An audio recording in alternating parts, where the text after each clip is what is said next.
રહેણાંક મકાનોના તાળા તોડી રોકડ અને સોના ચાંદીના ઘરેણાંની ચોરી કરી તસ્કરો ફરાર થઈ ગયા છે સુરેન્દ્રનગરના લીંબડીમાં. આમ હવે સુરેન્દ્રનગરના લીંબડીમાં તસ્કરોએ બૂમ પડાવી છે. લીંબડી શહેરના રહેણાંક વિસ્તારમાં તસ્કરો દ્વારા બે અલગ અલગ મકાનમાં ચોરીને અંજામ આપવામાં આવ્યો છે.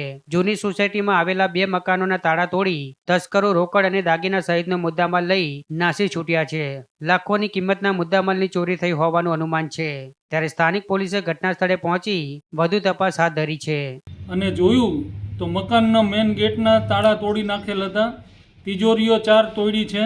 5મી તિજોરી એક પાછળની રૂમમાં તોડી છે અને એમાંથી કિંમતી સામાન જેવી કે ચાંદી 500 ગ્રામ જેવી, 100 ગ્રામ જેવી બીજું ચાંદી, એમાં છડા, ઝાંઝરી, લક્કી અને પગમાં પહેરવાની વીંટીઓ તથા અમુક વિદેશી કિંમતી ઘડિયાળ તથા ઇમિટેશનની વસ્તુઓ, મોંઘા કપડાં જેવા કે જાકીટ, પછી સાડીઓ, પાનેતર જેવી વસ્તુ અમે જોયેલ તો બધી રૂમમાં વેરવિખેર પડેલ હતું અને આ બધી વસ્તુઓ ગુમ હતેલ.